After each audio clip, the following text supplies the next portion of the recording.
এবার একটু আমরা নজর রাখবো কোথায় না গড়িয়ার দিকে। গড়িয়ার মিতালি সঙ্গীর পুজো মানেই একটা আলাদা আবেগ, আলাদা উন্মাদনা প্রত্যেক বছর আমরা দেখতে পাই। তবে এবার তাদের থিমের ছোঁয়া কিভাবে পেয়েছে পুজো মণ্ডপে, আমরা সরাসরি যাব আমাদের প্রতিনিধি তুলিকার কাছে। তুলিকা, গড়িয়া শ্রীরামপুরের পুজো এবং গড়িয়ার বেশ কিছু জনপ্রিয় পুজোগুলোর মধ্যে অন্যতম এই গড়িয়া শ্রীরামপুরের পুজো। এবার তাদের মণ্ডপ সজ্জা কেমন হয়েছে, মাতৃমূর্তি কিভাবে সেজে উঠেছে, কিভাবে পুজোর আবেশ এই গড়িয়া শ্রীরামপুরে?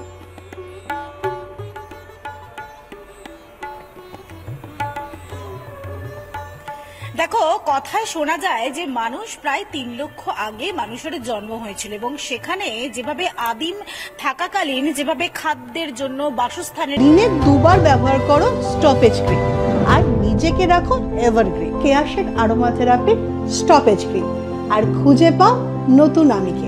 জন্য মানুষকে লড়াই করতে হয়েছে এবং সেই লড়াই থেকে যখন মানুষ সভ্য হয়েছে সেখান থেকে উৎসবে ফেরা, এটাকেই এবারের থিম হিসেবে বেছে নিয়েছে গড়িয়া শ্রীরামপুর কল্যাণ সমিতির যারা সদস্যরা রয়েছেন। তারা 52 বছরে পদার্পণ করেছে এই পুজো। এই মুহূর্তে আমি একটুখানি আমার ভিডিও জার্নালিস্ট সঞ্জয় নাইয়াকে একটুখানি মণ্ডপের যে সজ্জা, সেই সজ্জাটা একটু দেখানোর চেষ্টা করব। এবং তুমি দেখতে পাচ্ছ এখানে তাদের যে থিম, সৃষ্টি থেকে উৎসব, আর এই সৃষ্টি থেকে উৎসবের জন্য যেভাবে আগে আদিম মানুষ, তারপর তাদের যে সভ্য জগতে ফিরে আসা সেই মানুষের সেই ছবিটাকেই এখানে তুলে ধরা হয়েছে। এবং তারই সঙ্গে শুধুমাত্র তুমি যেটা বলছিলে যে থিমের ঘনঘটা, এই মুহূর্তে শুধুমাত্র থিমকেই মাথায় রাখেনি এই গড়িয়া শ্রীরামপুর কল্যাণ সমিতির যারা সদস্যরা রয়েছেন, তারা তার সঙ্গে সাবেকিয়ানাকেও বজায় রেখেছে বলা যেতে পারে। তার কারণ আমরা এই মুহূর্তে একেবারে মণ্ডপের ভেতরে প্রবেশ করেছি এবং তুমি দেখতে পাচ্ছ অন্য প্রান্তে একেবারে যেরকম আদিম যুগের যে ছোঁয়া, সেই ছোঁয়া যেরকম একদিকে রয়েছে, তারই সঙ্গে কিন্তু মায়ের যে মূর্তি, সেই মায়ের মূর্তিতেও কিন্তু রয়েছে একেবারে সাবেকিয়ানার ছোঁয়া। এবং তুমি সেই মূর্তি একেবারে তুমি দেখতে পাচ্ছ একেবারে সোনালী রঙের মায়ের যে বস্ত্র, সমস্ত একেবারে কাঠামো, সেই কাঠামো ইতিমধ্যেই তৈরি করা হয়েছে এবং তারই সঙ্গে অপূর্বভাবে এই যে মণ্ডপ, সেই মণ্ডপ ইতিমধ্যে প্রস্তুত করা হয়েছে এই গড়িয়া শ্রীরামপুর কল্যাণ সমিতির পক্ষ থেকে। আমি আরো একবার একটুখানি বলবো সঞ্জয়কে, একটু যদি মণ্ডপের ছবিটা একটুখানি ভালো করে দেখানো যায় রিপাবলিক বাংলার দর্শকদের জন্য, যেখানে একাধারে যে সূক্ষ্ম যে কাজ, সেই কাজ ইতিমধ্যেই ফুটিয়ে তোলা হয়েছে। একদিকে যেরকম মায়ের মূর্তি, তার সঙ্গে একেবারে সোনালী আবেশে তাকে তৈরি করা হয়েছে মায়ের মূর্তি, কার্তিক, গণেশ, সরস্বতী, লক্ষ্মী সবাইকেই। তারই সঙ্গে কিন্তু একেবারে যে মণ্ডপ, সেই মণ্ডপের তুমি যে সজ্জা তুমি দেখতে পাচ্ছ, এখানে আদিম মানুষের যে প্রতিচ্ছবি, সেটাকেই কিন্তু এই মুহূর্তে তুলে ধরা হয়েছে। আমরা একটুখানি এখানে যারা সদস্যরা রয়েছেন তাদের সঙ্গে একটু কথা বলার চেষ্টা করব যে হঠাৎ করে এই সৃষ্টি থেকে উৎসব, এইটাকে ভাবনায় আনা হলো। দেখুন, আমাদের এই ভাবনার পেছনে একই সঙ্গে পুরাণ এবং বিজ্ঞান, এই দুটোকে আমরা একসঙ্গে নিয়ে ইতিহাসের পথ বেয়ে এসেছি বলতে পারেন। আমাদের প্রাচীন যে মানব সভ্যতার উদ্ভব এবং মানুষের উৎপত্তি, তা প্রায় 3-3.5 লক্ষ বছরের পুরনো।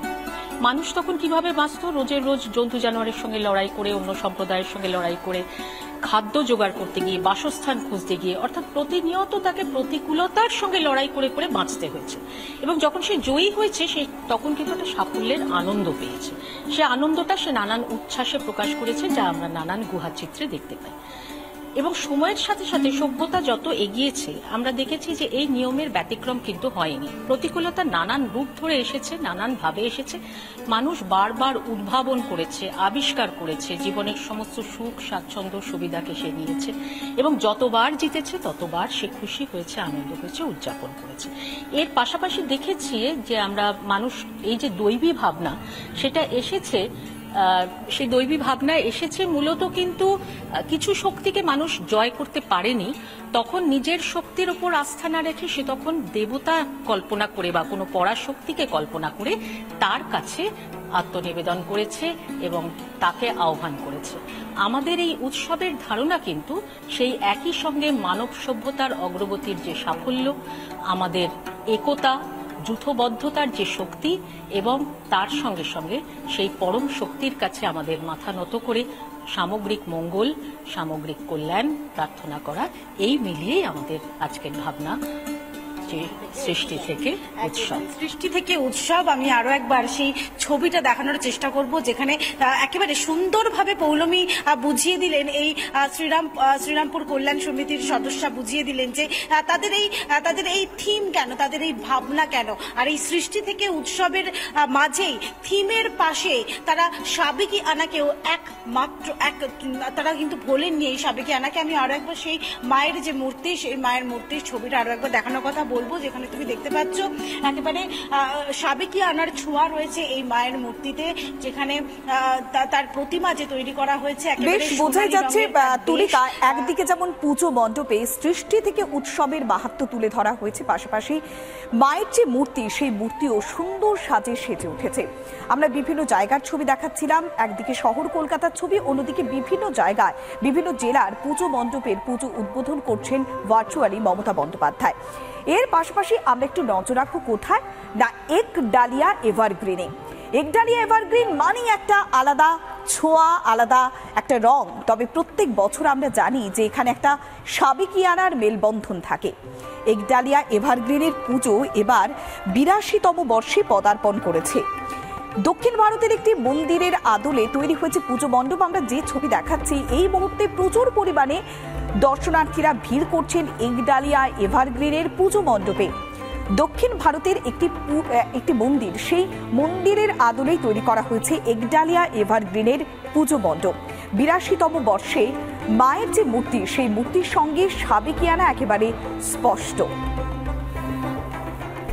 আমরা আরো বিস্তারিত জানবো সেখানকার ছবিটা কেমন, কিভাবে সেজে উঠেছে পুজো মণ্ডপ, মানুষের ভিড় কতখানি নজরে পড়ছে। আমরা সরাসরি যাবো আমাদের প্রতিনিধি সৈকতের কাছে। সৈকত, তুমি দাঁড়িয়ে রয়েছো, পেছনে দেখা যাচ্ছে মানুষজনের ঠিক থেকে ভিড় কতখানি নজরে পড়ছে, মানুষজন কতখানি উৎসবের আমেজে রয়েছে, একডালিয়া এভারগ্রিন কতখানি এভারগ্রিন হয়ে গিয়েছে এই সন্ধ্যেতে?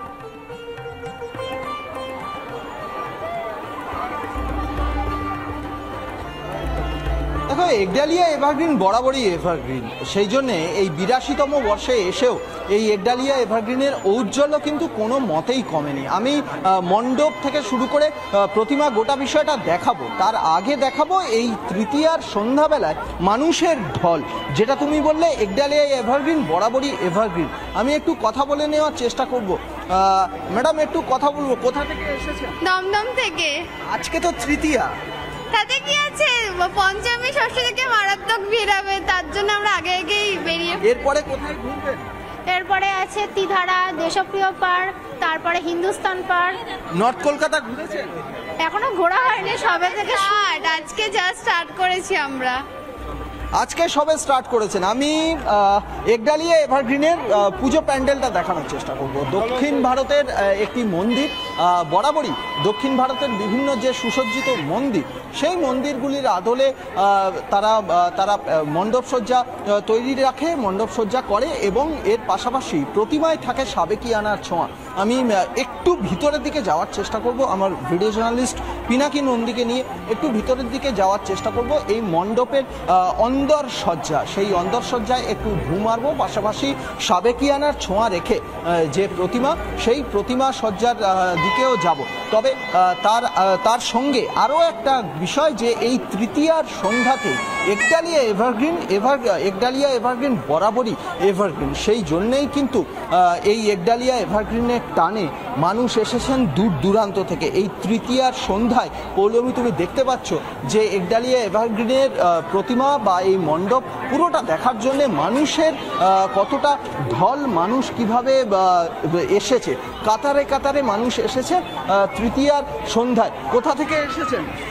আমি পূর্ব মেদিনীপুর হলদিয়া থেকে। হলদিয়া থেকে এসেছি। হলদিয়া থেকে কলকাতা? হ্যাঁ, এখানে থাকি, আপাতত আছি এই জন্য। আচ্ছা, আর কোথায় কোথায় দেখবেন? এখানেই প্রথম শুরু করেছি আজকে, এখন সবে শুরু করেছেন, অর্থাৎ হলদিয়া থেকে মানুষ চলে এসেছেন শহর কলকাতায়। শহর কলকাতার পুজোর টান বা পুজোর যে আকর্ষণ, সেই আকর্ষণটা এমন মানুষজন আসছেন, কেউ আসছেন হলদিয়া থেকে, কেউ আসছেন হাওড়া থেকে, মানুষজন ভিড় করছেন এই সন্ধ্যেতে একডালিয়া এভারগ্রিনের পুজো মণ্ডপে।